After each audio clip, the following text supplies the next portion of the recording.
Miss Lizzie.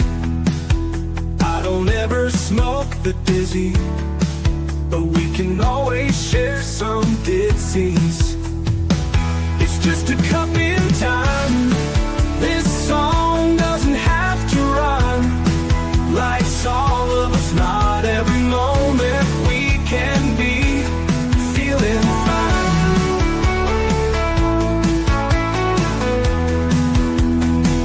I wanna share a moment, just a second if you will, maybe even a cup of thrill.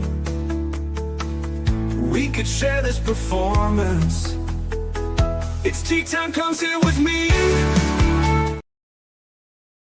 Oh, welcome guys, Miss Liz in the house, and we have another returning guest in the house, and it's been about 2.5 years. We were just talking in the background, me and Michael. I have Michael Hingson in the house, and we're going to talk about his book, Live Like a Guide Dog, and we're going to talk about his tea. It's Triumph Education and Awareness, the Blind World Trade Center survivor, keynote public speakers, best-selling author. We are going to talk about it all tonight on Tea Time with you guys. But before we get started, you guys know how Miss Liz rolls. Get over to all those platforms: Facebook, TikTok, LinkedIn, Instagram, Blue Sky, Lemonade, all those good platforms. Give those a like, follow, and subscribe. And if you notice the guests are on those platforms, give them a follow as well, because that's how we support one another in this house.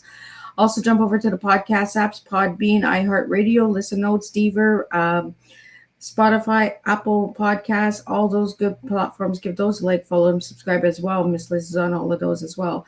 Then jump over to babyboomers.org. Miss Liz has been partnering with them about 4 years. And if you're looking to be on different podcasts, they have some incredible podcast shows over there as well. You can pitch yourself and get yourself featured on those shows as well.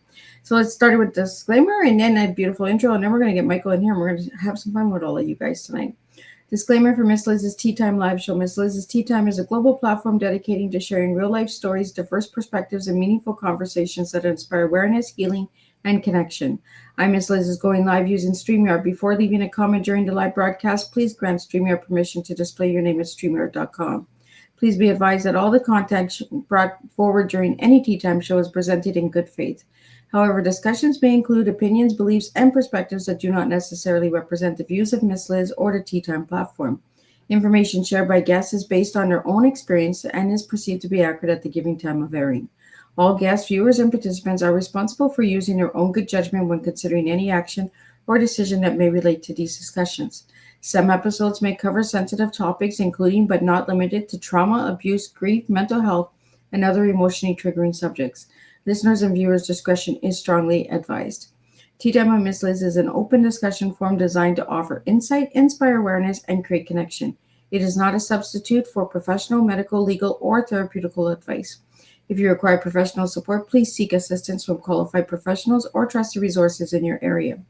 If you have any questions regarding this disclaimer or the content of the discussion, you are welcome to contact me, aka Miss Liz, directly at my email at bookingmissliz@gmail.com or check out my link tree at Miss Liz's Tea Time. By choosing to participate in, comment on, or view these live shows, you acknowledge and accept this disclaimer. Your participation is entirely voluntary. I, Miss Liz, welcomes you to join the conversation with an open heart, and if at any time you feel like this platform is not right for you, respect your wishes and decision and welcome you back whenever you are ready.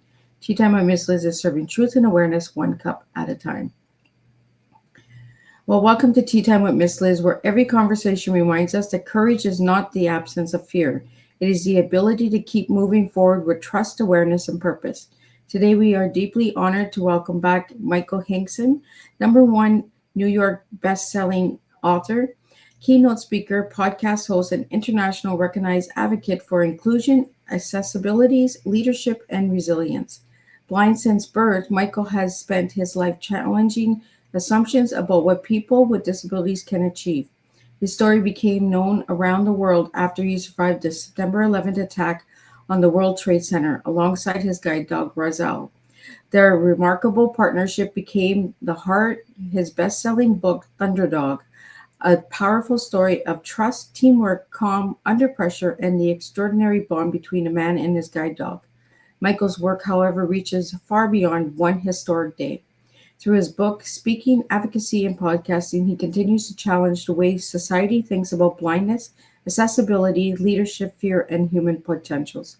His book, Live Like a Guide Dog, offers another powerful perspective, reminding us that guide dogs live with quality we can all learn from: trust, focus, patience, adaptability, and the ability to move forward without being controlled by fear.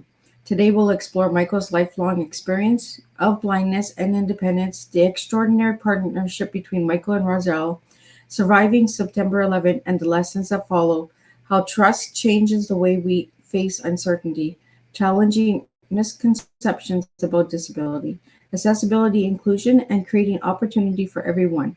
The wisdom behind Live Like a Guide Dog.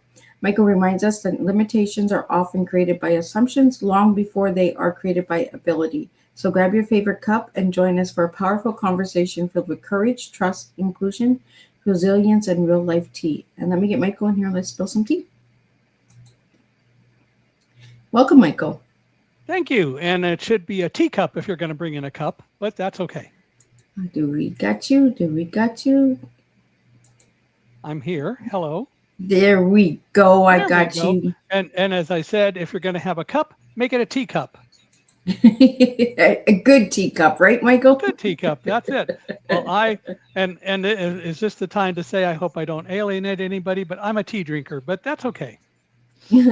So, Michael, for the people who haven't seen your first tea time together with me, share a little bit about who Michael was as a little guy and who Michael is now. I was born in February of 1950, and I was born actually 2 months premature. I guess I was in a hurry. I've always been kind of in a hurry. But the result was that I was put in an incubator, and although medical science wasn't willing to accept it, Dr. Arnold Patz from the Wilmer Eye Institute at Johns Hopkins had already said, if you give a premature baby a pure oxygen environment, you could cause them to have their retinas not develop properly, and that's what happened to me. And so at the age of 4 months, it was discovered that I was blind. And the first thing the doctors told my parents to do was to send me off to a home for handicapped children because no blind child could ever grow up to amount to anything. And my parents said, absolutely not. He can do whatever he wants, and we're going to give him that opportunity. And they brought me up with that attitude. And somewhere along the line, they told me what the doctors had said, and they told me what their opinion was. And they said, you can do what you choose to do. And I grew up believing, and the National Federation of the Blind espouses the same philosophy.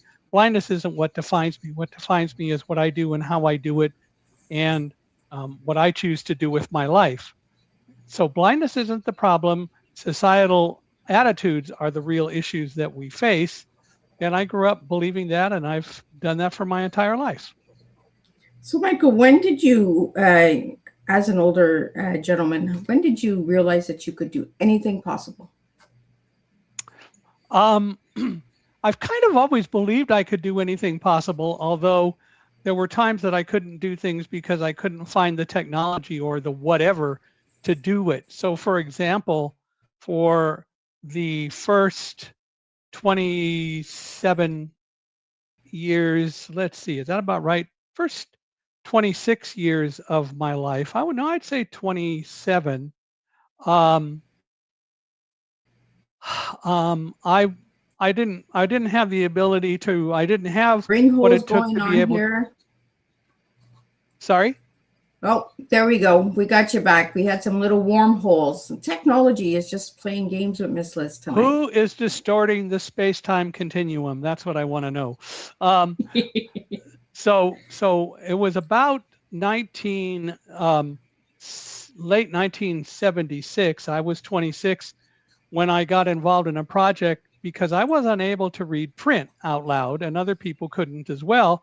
But Dr. Ray Kurzweil found the National Federation of the Blind, and the project was developed to bring Ray's invention, the Kurzweil reading machine for the blind, to blind people. And suddenly I and other people were able to read print.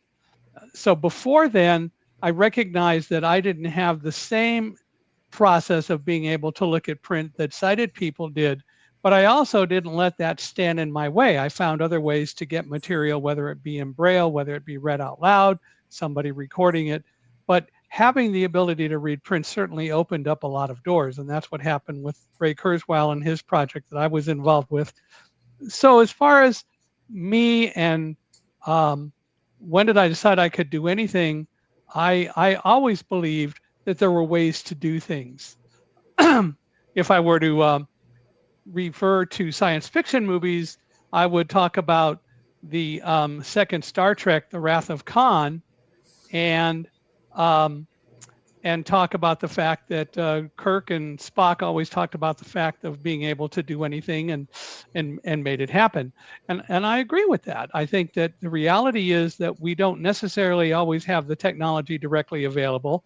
Um, in over the past several years, I've talked about blind people being able to drive cars. Ever since Mark Riccobono drove a Ford Escape, specially modified with technology to give him the information that he needed, but he was able to drive it around the Daytona Speedway before the Rolex 24 race in 2011. And I ask people when I give speeches all the time now, can a blind person drive a car? And people say no. And I say, why? Well, because they're blind. And I say, wrong answer. The reason blind people don't drive cars today is that they don't have the information that sighted people do. That doesn't mean that the information isn't available. It means that we don't get it, we don't have it. But we've already proven that it is possible for a blind person to drive a car. And the reality is it's possible for blind people to do virtually anything.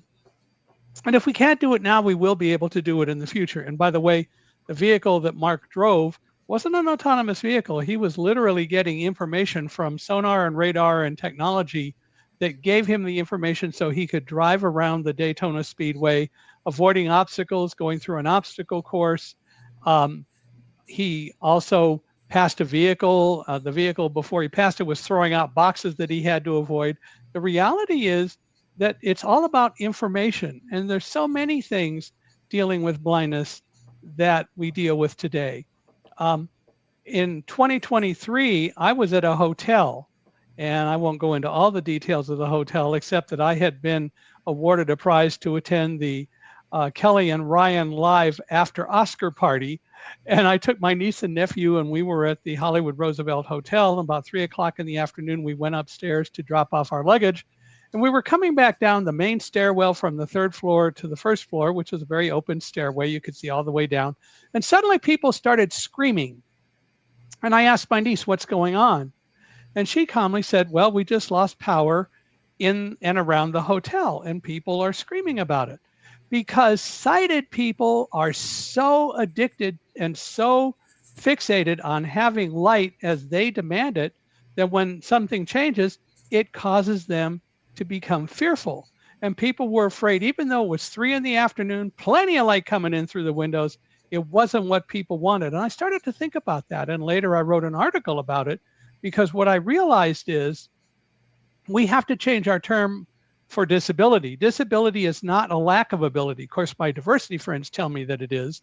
And my response is, if you say the disability is what it is because it's got dis at the beginning of it, then my response is, what about discern, discrete, disciple, and other things like that? The fact is, dis has nothing to do with it. Disability is not a lack of ability. Disability is a character that every single person on the planet has. It manifests itself differently for different people, but it is not a lack of ability. And the fact is that most people have eyesight, but they're light dependent. You guys are light dependent. You don't do well without a lot of light. Ever since Thomas Edison invented the electric light bulb back in 1878, we have worked really hard to make sure that people have light on demand. Nothing wrong with that. But don't denigrate the rest of us who don't happen to necessarily see with sunlight. It doesn't mean that we're less than you are. Disability is not a lack of ability. Disability is a characteristic that everyone has. And those are things that I've learned along the way. And we put some of those into Live Like a Guide Dog that you talked about before. But the reality is I grew up believing I could do whatever I chose to. And if I couldn't do it immediately, we'd figure out a way to do it, or it would come later. And I continued to function. But I refused to be put down or allow myself to complain and groan simply because people can do some things that I might not be able to do, because the reality is we all have gifts and we can all do things that other people can't do. Absolutely. So, Michael, let's get into the guide dogs. We'll get into Rosal, but let's get into how many guide dogs you've had in your lifetime. I got my first guide dog, Squire, in 1964. He was a golden retriever. I had him until 1973, and then I got my second guide dog, another golden retriever. His name was Holland. We love geography. And I had Holland from 1973 through 1986. And then I went and got my third guide dog, Klondike. Again, geography, right? And Klondike worked from 1986 to 1996. Then I got my fourth guide dog, Linny, who was my first Labrador retriever, a yellow lab. And Linny only worked for 3 years because she got bit by a tick that caused her to contract Lyme disease that morphed into glomerulonephritis, which is a kidney-based disease. So she had to retire. So in 1999, I got Roselle, and Roselle worked until 2008, then or 2007, and then I got my fifth guide dog, Merrill, or excuse me, sixth guide dog, Merrill, and Merrill only worked for about a year, a little over a year, but she became afraid of guiding, so she didn't last very long. And then in 2008, I got Africa, who was my seventh guide dog, who was a yellow lab. And Africa worked until February 9th of 2018, and then went to live with her puppy raisers. And she walked out the door, didn't even give me a backward glance. That's gratitude for you. But 2 days later, I went up and I got my eighth guide dog, Alamo, who is a black lab. He's my first black lab. He's a cutie pie, very bright. And I've had Alamo since February 2018. And I love to say he was my birthday present because we graduated on my birthday, February 24th, 2018. So Alamo has now been working for the last 8.5 years, which is cool. Wow. So and he's doing really well. So out of all those guide dogs, what did they teach you about yourself? They taught me that teamwork is extremely important. They taught me that we can work together. And working with a guide dog is incredibly much about building a team with two creatures who speak different languages and who have different thought processes. I know that the dog expects me to be the team leader and be responsible, and I have to pay attention to the dogs. I have to monitor them. I have to understand them when they're not feeling well. I have to support them. I have to be the confessee. I'm the one that they come to when they have a problem, and I have to figure out what it is because they don't necessarily know how to tell it to me. But the other side of it is that as a team, we work together and we each have a job to do in our process. Contrary to what sighted people think, because people say it to me all the time, guide dogs don't lead us around. My guide dog, Roselle, did not lead me out of the World Trade Center.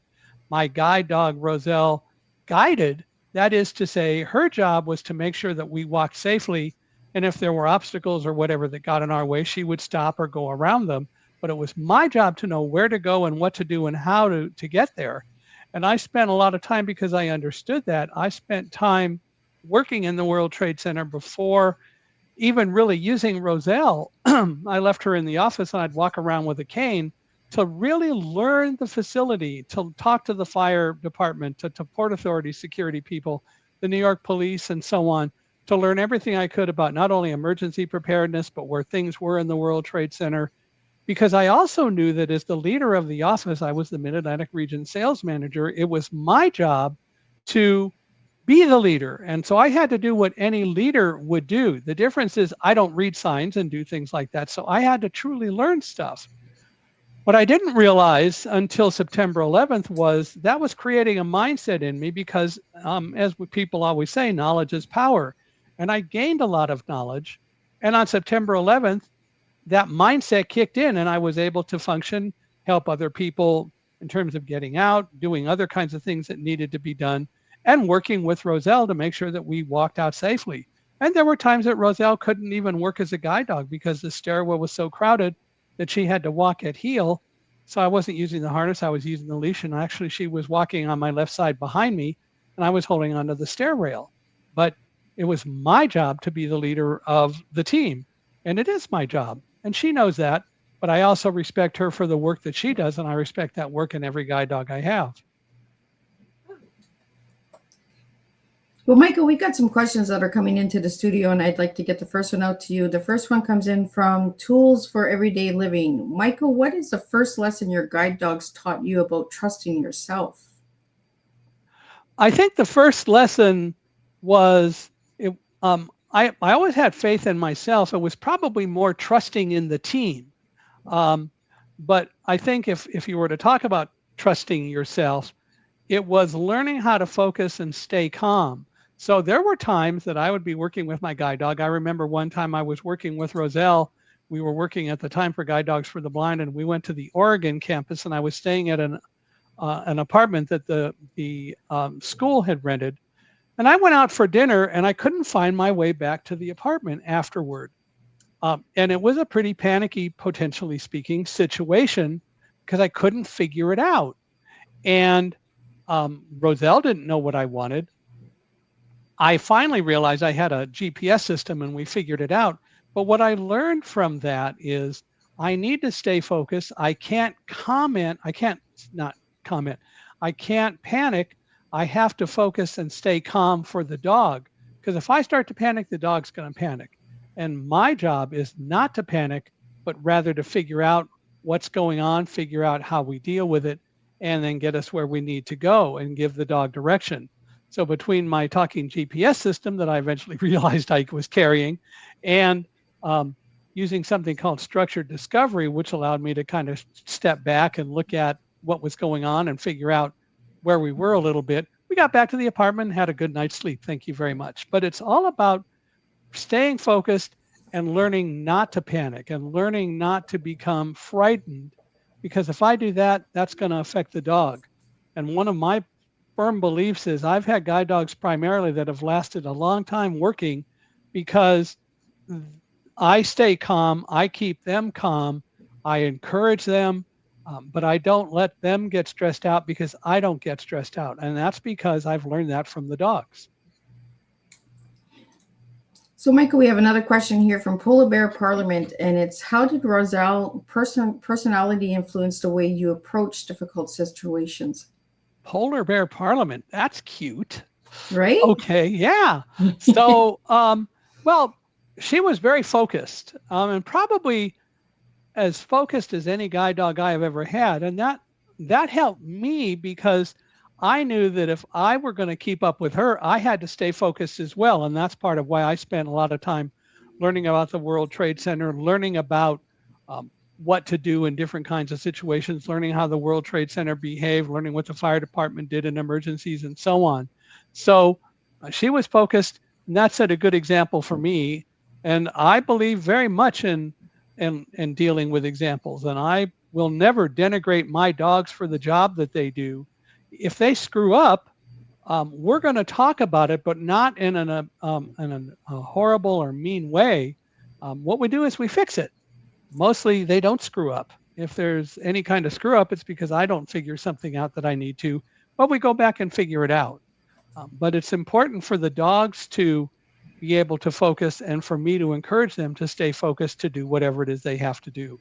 So it is a symbiotic teaming relationship by any standard at all. You know, it's an incredible teammates, right? Oh, sure. Exactly right. And it should be.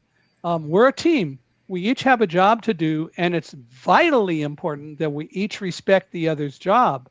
And I constantly realize and recall that we each have a job to do.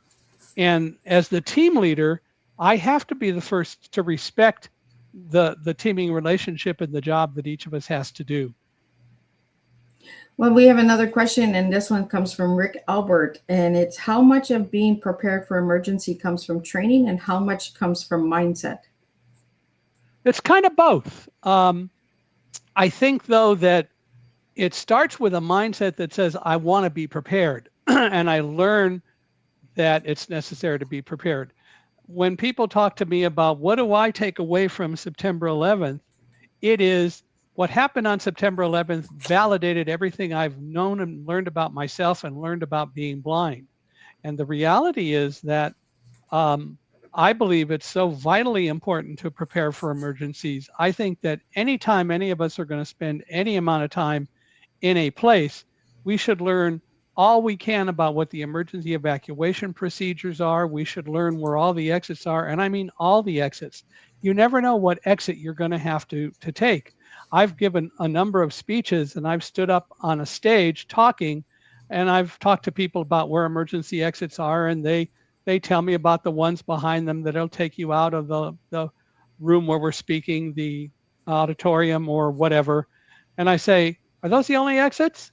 Well, usually there are curtains across the front of the room, and you know what? Behind those curtains are also emergency exits that speakers and other people go out to avoid the crowds to get to other places in the building. And I always want to know where those are because I'm aware that they exist. It's important to know where all exits are because you never know what you're going to have to use. Absolutely. And that doesn't just come to an event like September 11th. That comes for every single Oh, day of your absolutely. life, right?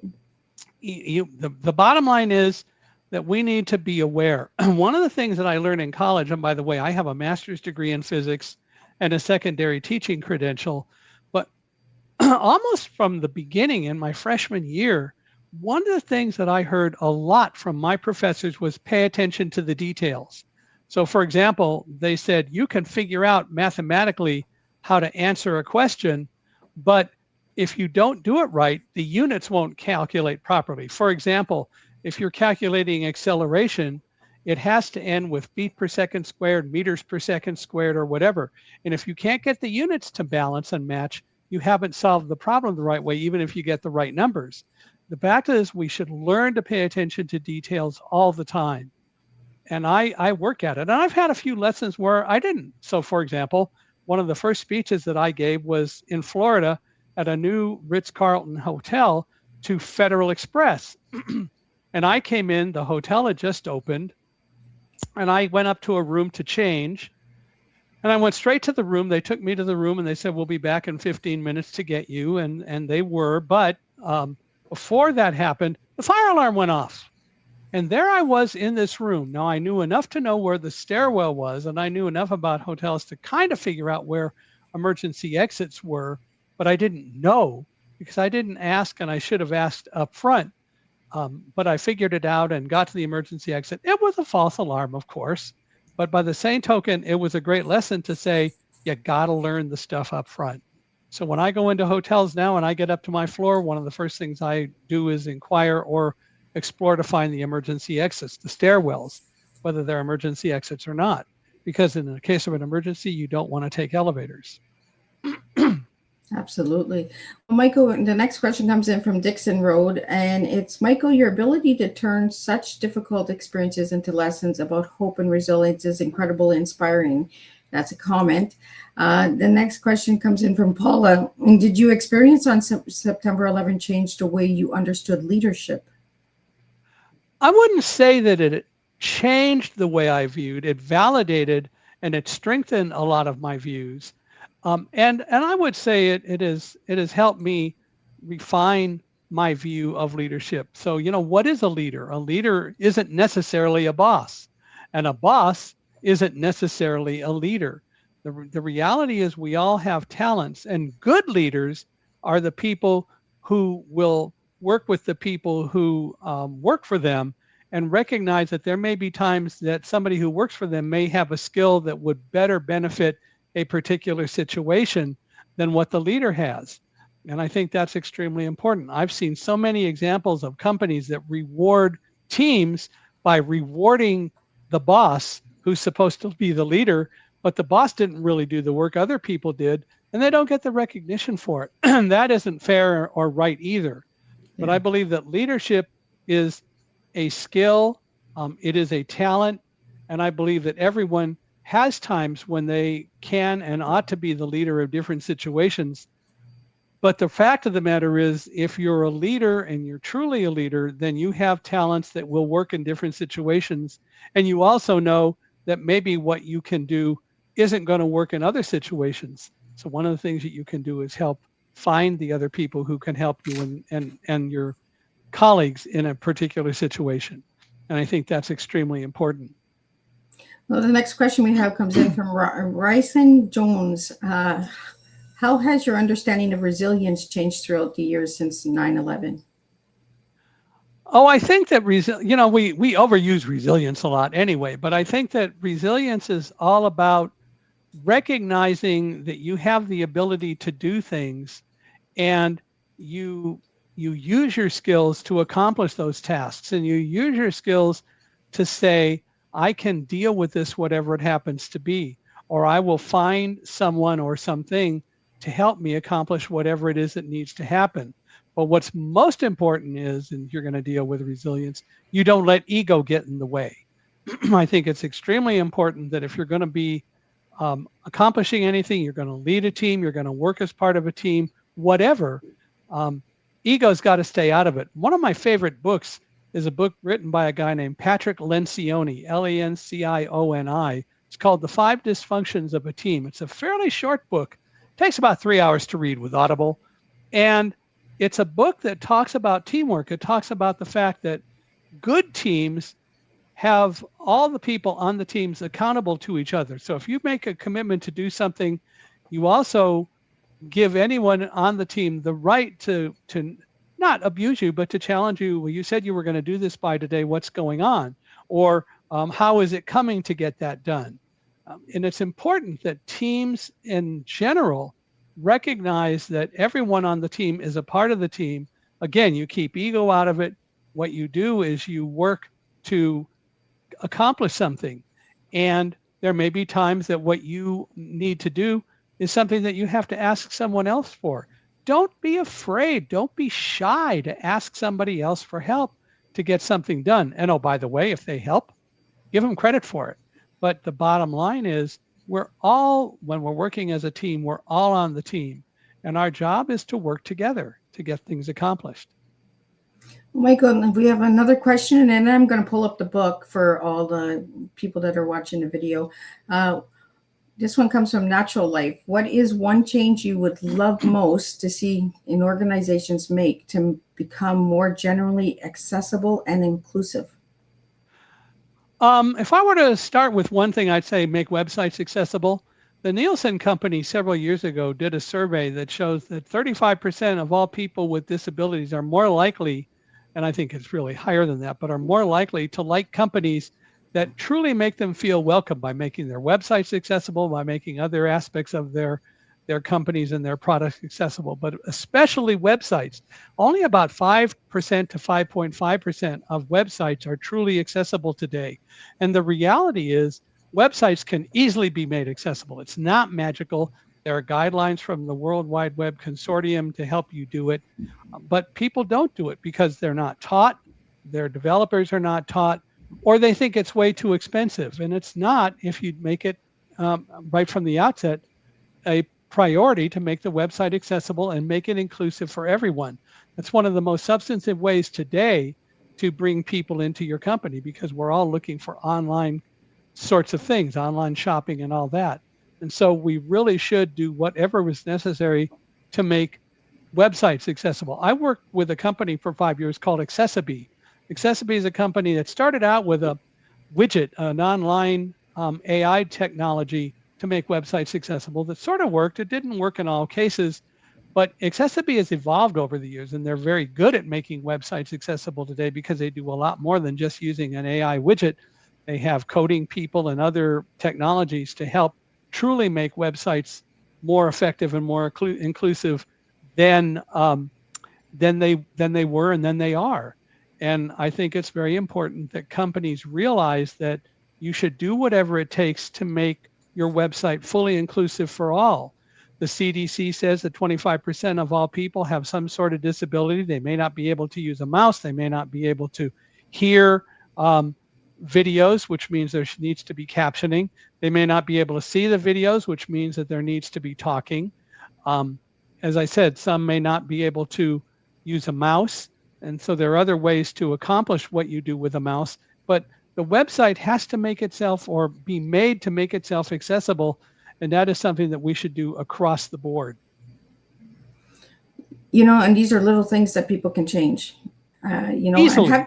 And having guests like you, Michael, bring the attention to the organizations out there, like creating different websites for people, for all individuals, not just the site ones, right? Right. So I have a question for you, Michael. You have a best-selling book called Thunderdog, and then I have Live Like a Guide Dog. Those are two separate books, correct? I'm sorry, say that again. The Thunder Dog book is different than Live Like a Guide Dog, correct? Right. Thunder Dog was published in 2011. Live Like a Guide Dog was published in 2024. Thunder Dog is really about my story with Roselle. But it isn't just the World Trade Center. There are a lot of lessons about blindness in Thunder Dog. But in 2024, well, let me go back. In 2020, I realized that with the pandemic coming, there was going to be a lot of fear. And I wanted to write a book to do something that I hadn't really done when I had been speaking, which is to teach people how they can learn to control fear. And so I and Carrie Wyatt Kent began working on Live Like a Guide Dog. And as it progressed, what we ended up making it was a book with lessons I learned from 8 guide dogs and my wife's service dog, now my late wife's service dog, Fantasia, that helped us not only in creating teams, but lessons that I learned from each of those dogs about dealing with fear and controlling fear.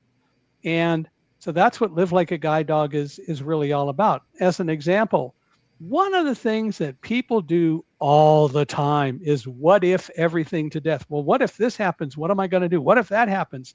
And the reality is we don't have control over 95% plus of all the things we what if. We just think about it. We worry about it, even though we have absolutely no control over dealing with it whatsoever. And we have to learn to not do that. Roselle on September 11th went through a lot of stuff, but when we got home, I took her harness off, and the first thing she did was ran off, grabbed her favorite tug bone, and started playing tug of war with my retired guide dog, Linny.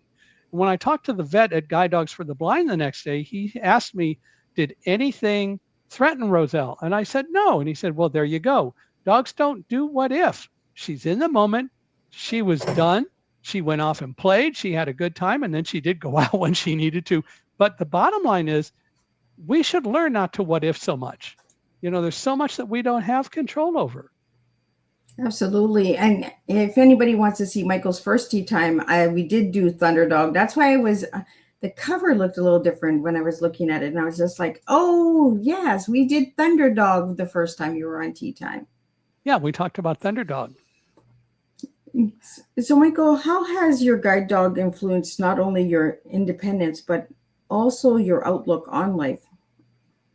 Well, I've learned not to what if because of dogs. I've learned and learned a lot from each of my dogs. I've learned a lot about team building. I tell people that I've learned a lot more about team building and managing life from working with 8 guide dogs than I've ever learned from Ken Blanchard, even Patrick Lencioni, who I mentioned earlier, Tony Robbins, Brian Tracy, and all those people, because working with a dog really is putting it into action. And I have to do it right or the team won't work. And the dog is going to get stressed and won't last very long. And so I've learned that the reality is we can work as a team if we both try, but it's up to me to set the tone and for me to start the process and keep the process going. And my dogs have helped me do that in so many ways. So, Michael, you mentioned your late wife. Did she have a guide dog as well? No, she was in a wheelchair, though, her whole life. And so in 2006, we decided, while I was working at Guide Dogs for the Blind, we decided to care for one of their breeder dogs. The breeder dogs stay in people's homes rather than being in kennels all day. And we went over one day to look at 4 different dogs, and the breeder, the head of the breeding department said, I have a dog that I think would be the right one for you, but I've got 4 I want you to look at. And the first one was named Fantasia, who Marina thought would be the dog that we would take. Well, Fantasia came into the room, took one look at Karen, and jumped up in her lap. And that was it. The other 3 dogs just avoided the wheelchair or looked at it with great skepticism. Fantasia didn't care. Karen was her person, and we worked with her ever since. And Fantasia also became Karen's service dog because Fantasia, Karen was a quilter, and when she dropped things or whatever, material or anything, Fantasia figured out to pick it up and give it to her. She did that all on her own. She's a bright dog. She was part of a team and wanted to be part of a team. I think it's really important to have that team, right? Oh, absolutely. I think everyone should. I think that more people should treat their pets as true team members, members of the family. They're not just a dog, pet it and then let it go away or whatever. they should truly establish a relationship, a teaming relationship. The relationship would be so much stronger if they would. I think they would get so much more out of that pet as well. Oh, I think so. Absolutely. Michael, why is moving from diversity to true inclusion so important to you today in today's world? Well, I have talked to a number of people on the Unstoppable Mindset podcast, as well as other places. And I've talked to a number of so-called experts on diversity, for example. And they talk about diversity dealing with race, gender, sexual orientation, and so on, but they don't ever mention disabilities. And so I asked them, why don't you talk about disability? Oh, well, that's not a minority. That's a social justice thing. The heck it is. Balderdash, as I point out. The reality is the CDC says that 25% of all people have a disability. Sure, it's a minority in the traditional sense of the word, although I think everyone has a disability. And those diversity people certainly do. It's their myopic vision or lack of vision. But the fact of the matter is that diversity is not something that typically includes disabilities because people don't do that. And so I choose to take the position that we should be inclusive. And so I believe in moving forward. I believe in moving from diversity to inclusion is appropriate. Be inclusive and then take diversity from that and then go into doing the rest of whatever happens. But the reality is diversity is not something that says it doesn't include disabilities, because that means you're not recognizing that difference. So the reality is we need to be inclusive and start with that. So, Michael, how has your life changed since 9/11? Well, I changed careers and became a keynote speaker, which I've been doing since officially fully since the beginning of 2002, even though I started before then. I've become more of an advocate for teamwork and developing leadership and trust. I believe it's extremely important. I've learned how to do a variety of things. I've been able to travel all over and have a lot of fun doing it. I've been to a number of countries. I'm traveling this weekend again, and I enjoy it. It keeps me busy. It keeps Alamo busy, and we have a lot of fun doing it. I get to meet so many people I've never met before. I get to go to so many places in the United States and in Canada and elsewhere. In June, we were in Quebec City to speak at the International Polyurethane Association. I've never been to Quebec City. I've been to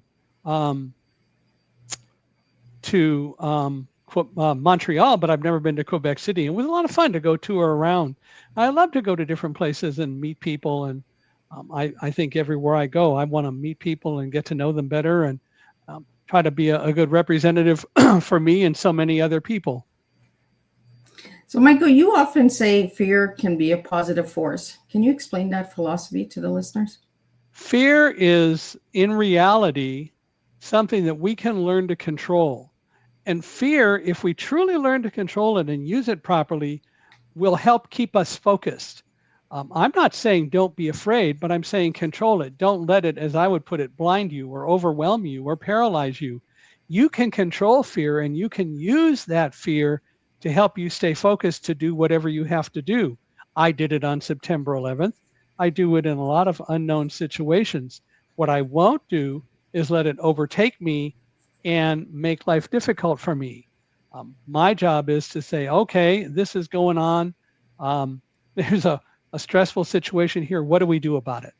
But that's what we can do with fear. We can use it as a vehicle to help us stay more focused, be more focused, and move forward without letting the world stress us out.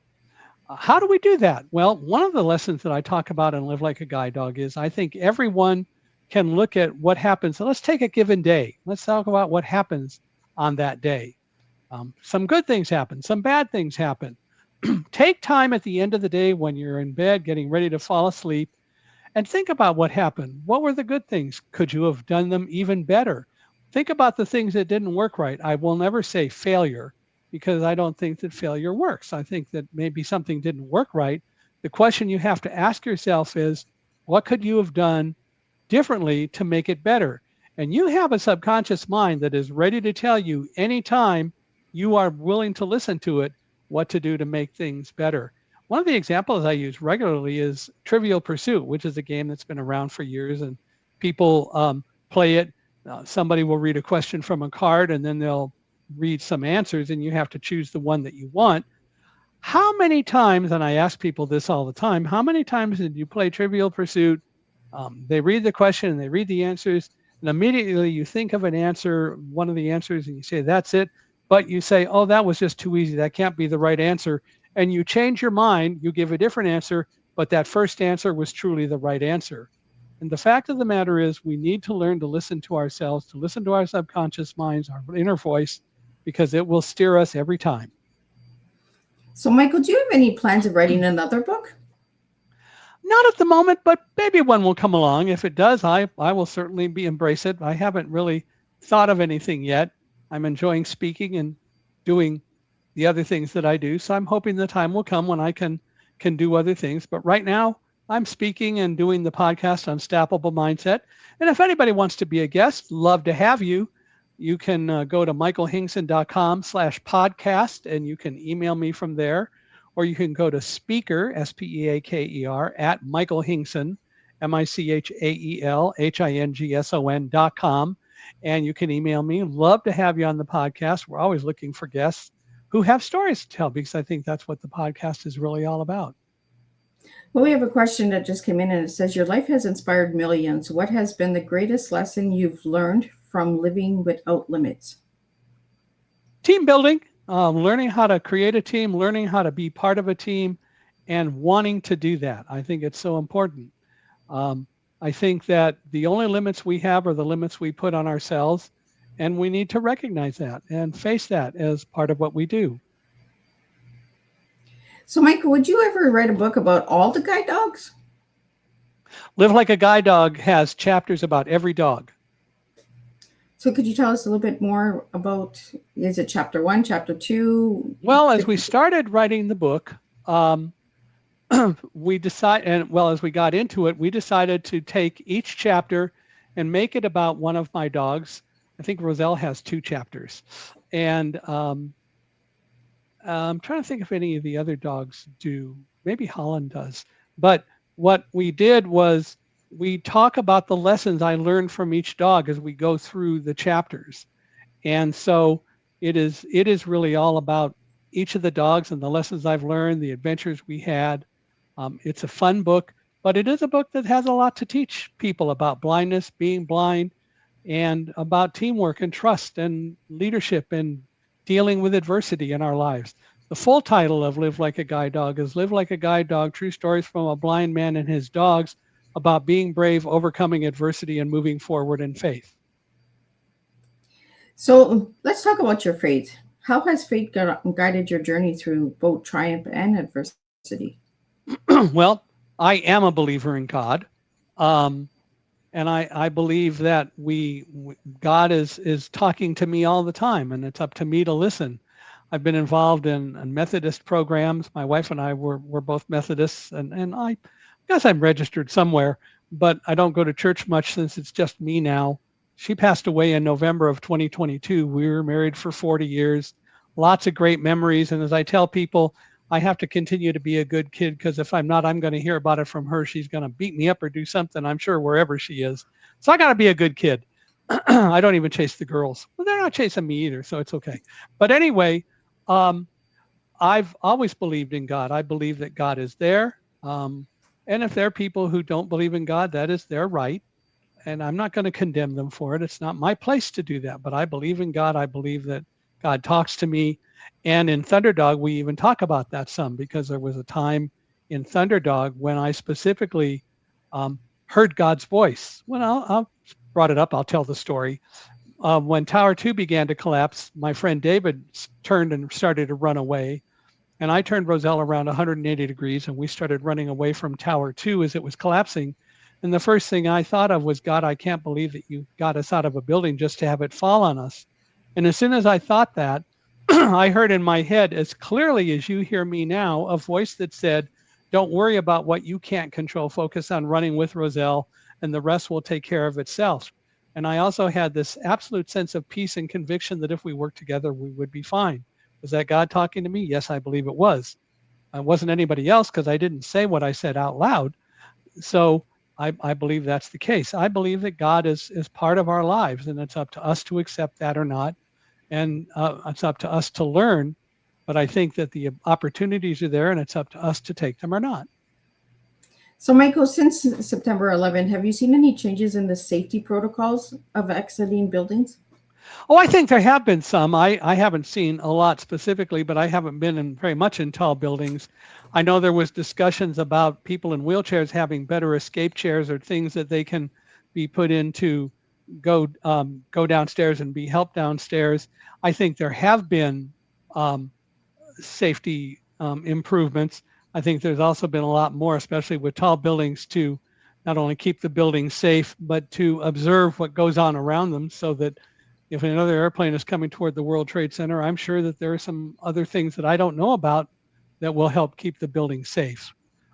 But I believe that um, we learned a lot from September 11th, and I am sure that people put things in place. I don't necessarily know a lot about them.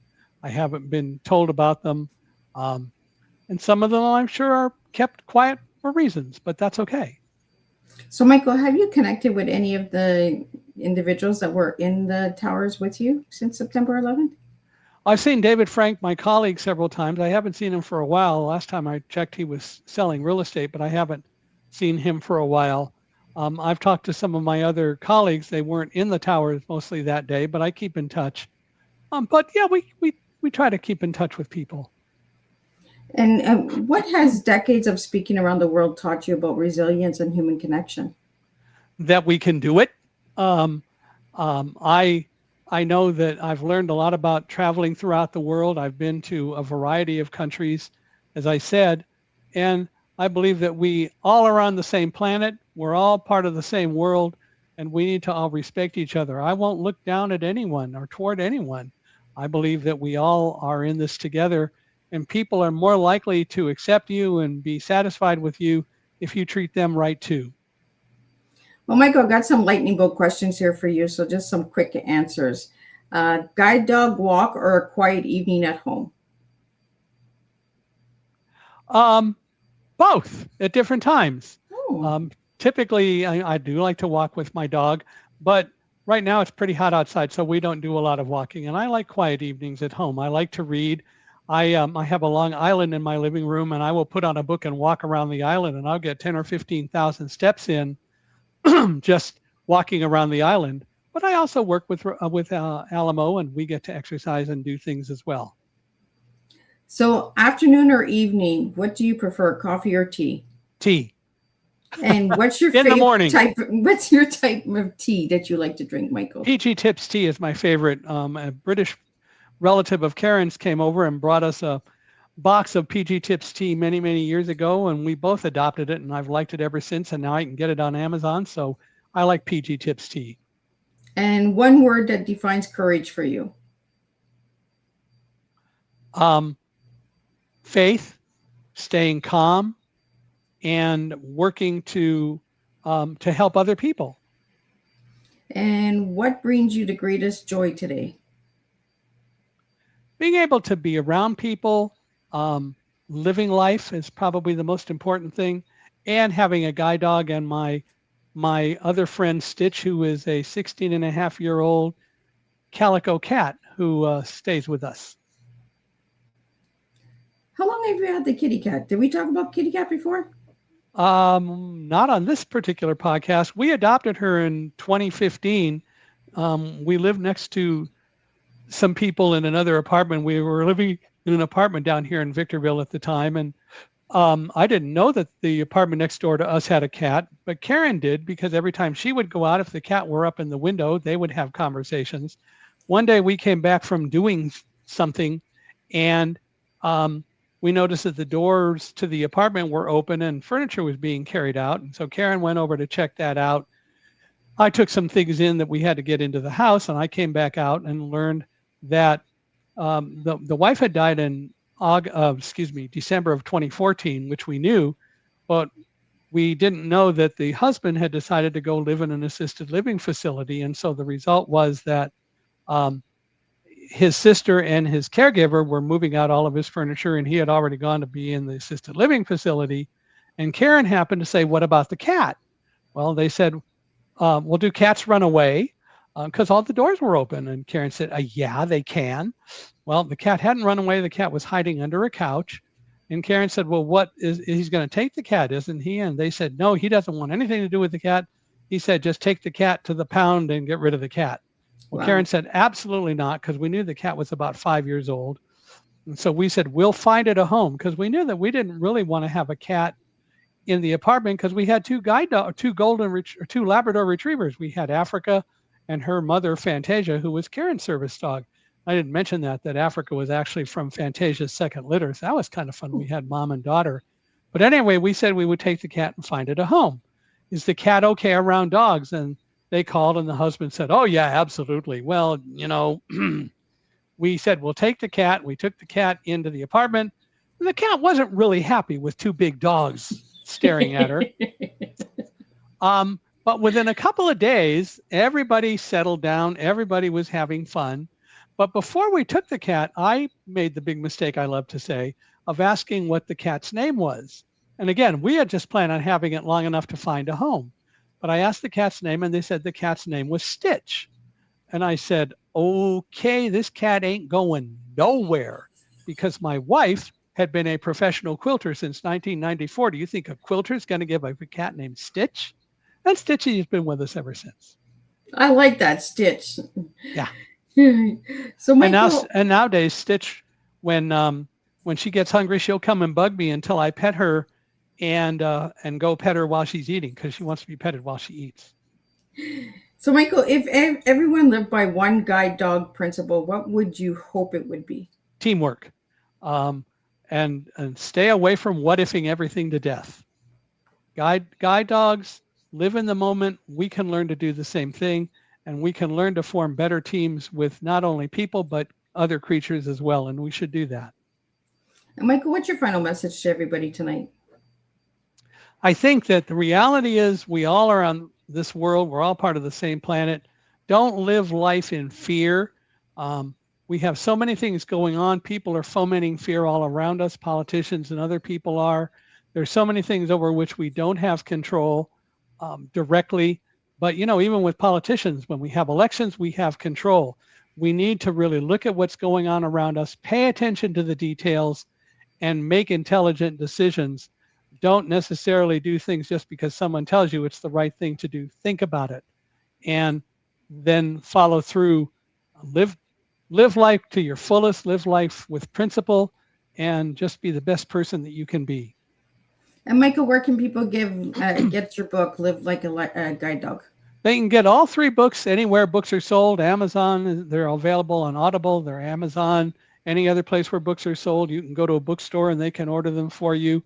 They're available from the Library of Congress for blind people and so on. They're on Bookshare as well. You can get Braille books from bookshare.org here in the United States and I think elsewhere. But the reality is that they're all available, and I hope people will get them. I hope people will read them and enjoy them. Love to hear from you if you read the books, or even if you don't, you want to just email, like I said before, speaker@michaelhingson.com. Love to hear from you. And I'm always willing to respond and interact with people all I can. Well, I really had a blast again getting you back, and I missed your sense of humor, and that we had a couple of jokes before the show went live. So I want to just thank everybody for tuning in tonight and bringing your questions. Teamwork, it works with everybody, right? Like that's all work together. So thank you guys for joining in the studio, bringing your questions. Thank you to the listeners and supporters of Tea Time. I'm just going to do a quick recap of what tonight's Tea Time is, and I will see everybody on the 25th. That is right. There is no Tea Time for 12 days. Miss Liz is going on vacation. So where are you going? I am going camping at a cottage with all my grandbabies, so I'm going to take some time for myself. Take a dog. Well, my daughter does have a dog, so the dog might be coming with us. So it should be fun. It's a cottage in Harrington, so in Quebec. So it'll be nice to get away and have some break. Good. So tonight, what an extraordinary and deeply meaningful conversation we have shared tonight. Michael, thank you for bringing your wisdom, humor, courage, and life experience to the tea time table. Tonight's conversation reminded us that resilience is not something we suddenly discover during a crisis. It is built through preparation, trust, awareness, confidence, and the way we choose to approach every day. Your journey with Rajal on September 11th showed us that the world sometimes is something extraordinary about partnership. You trusted her training, she trusted your leadership. Together, you moved forward through uncertainty, one step at a time. Yet, perhaps one of the most important lessons from your story is that blindness was never the obstacle people assumed it would be. The greatest obstacle have often been society's expectation, misconceptions, and unwillingness to recognize ability beyond what is immediately visible.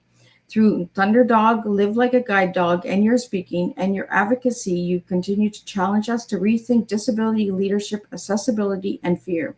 One of today's greatest takeaways is this: courage grows when trust becomes stronger than fear. Michael, your work reminds us that independence does not mean doing everything alone. It means having the tools, opportunities, relationships, and confidence necessary to participate fully in life. As we close today's tea time, I'd like to leave everyone with this thought. What could change in your life if you stopped allowing fear to make decisions before you had the chance to discover what you are truly capable of? We may not know every turn in the road ahead. We can prepare, we can trust, and we can listen. We can continue moving forward. Michael, thank you for reminding us that accessibility creates opportunity, inclusion strengthens communities, and courage often begins with one simple decision to take the next step. Until next time, continue challenging assumptions, continue building a more inclusive world, and continue serving real life tea, truth, experience, and awareness, one courageous step at a time. And tonight's takeaway from Miss Liz is we do not need to see every step ahead of us to move forward with confidence.